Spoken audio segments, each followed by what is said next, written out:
What's good? What's good, everybody? Welcome back to another episode of The Urban Platform Speaks. Make sure to like and subscribe to the channel as you tune in and you check out the content. With that being said, man, I want to talk about a recent debate that Jason Whitlock had with the guy Scap from Scap Attack, right? And this debate was about Kobe Bryant and Kobe Bryant's greatness. And so, while Kobe Bryant was playing, I never really was I wasn't a big Kobe Bryant fan. I liked the way he played, and I just, I just took for granted that basketball was always going to be the same. You was always going to have somebody in basketball who was going to have that passion for it and play the way Kobe played, right? Because Kobe if you didn't play or raise your level of play, then Kobe was going to destroy you. So he really raised the level of everybody's play.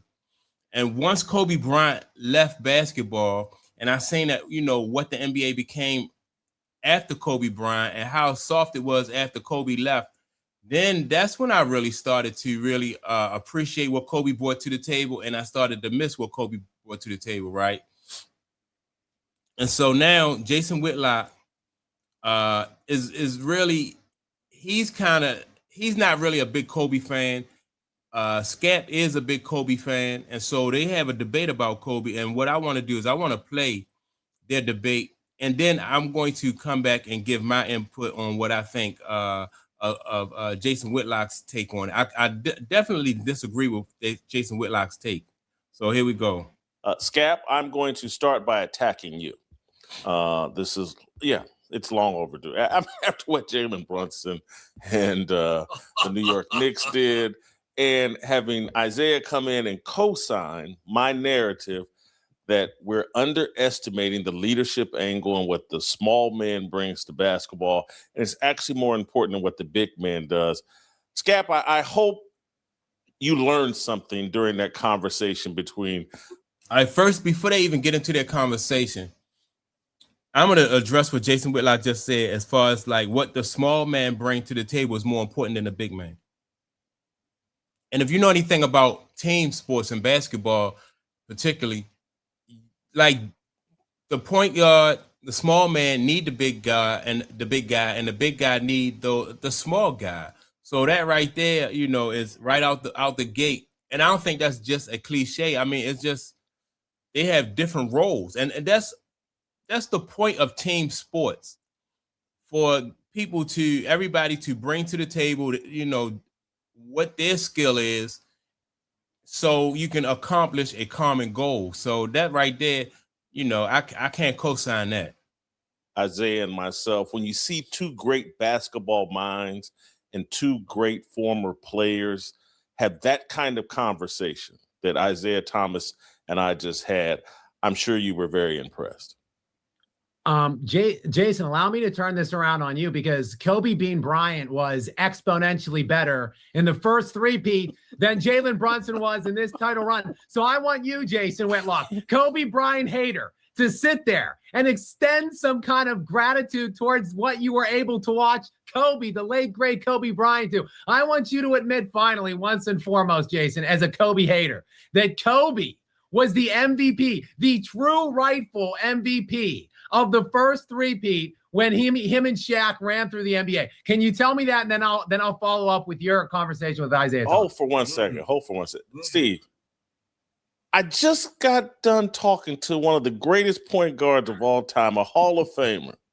Jalen Brunson just won a championship. And this dude, first thing out of his mouth is Kobe Bryant. What does Kobe Bryant have to do with anything that's going on? Well, he got it out of the way early because he's going to do Jokic in about 10 minutes. So here's the thing. Before I was a longtime diehard New York Knicks fan, I was a Laker fan. Yeah.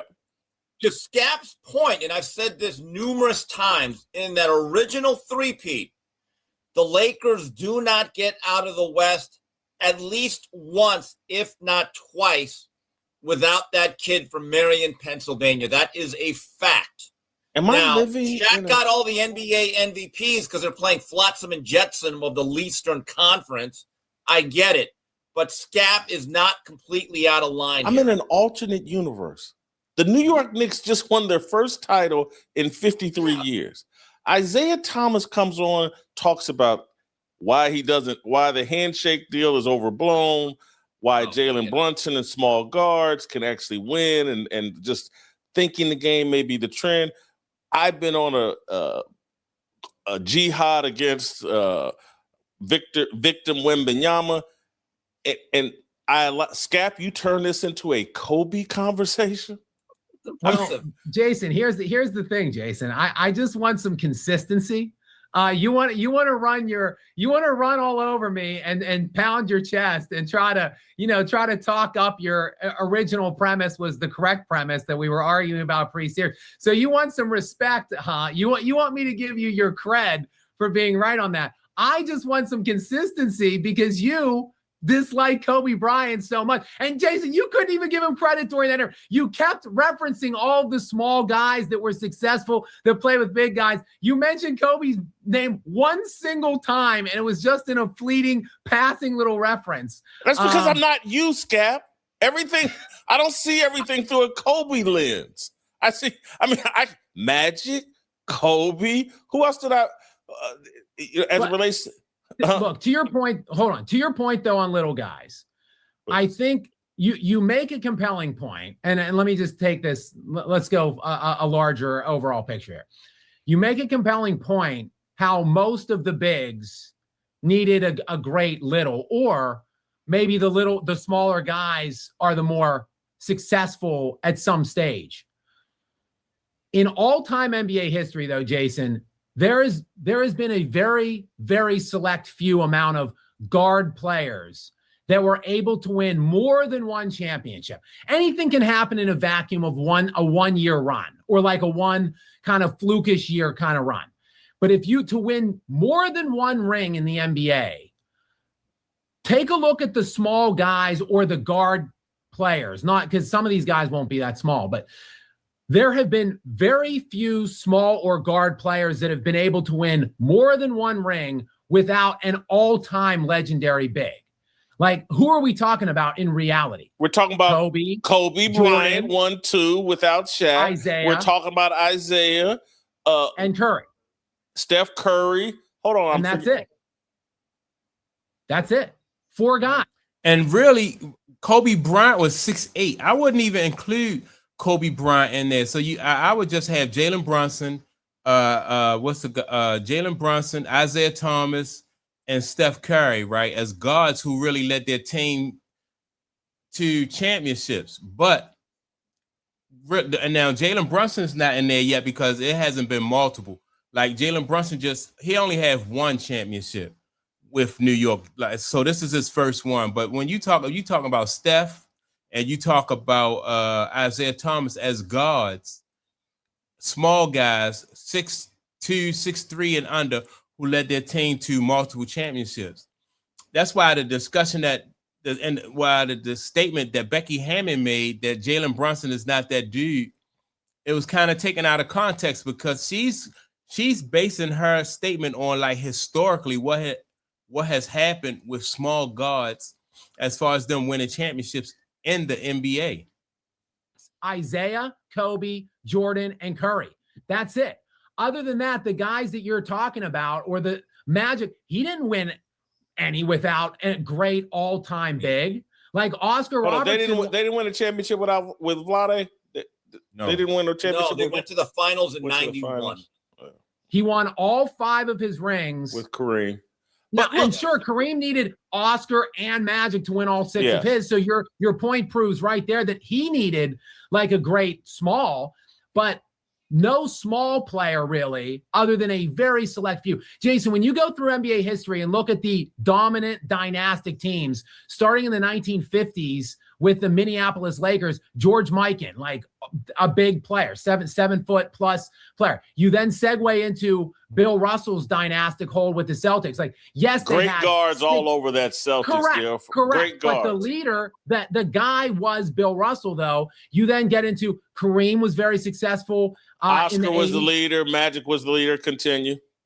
Kobe was the leader. I'm going to say this. Shaq's the best player, but Kobe was the leader. Without Kobe, Shaq does what he did in Orlando, he's not a leader. But go ahead, continue. But my point overall, though, mostly all of the multi-championship run teams in NBA history that did not have an all-time, great big. Like, it's few and far between.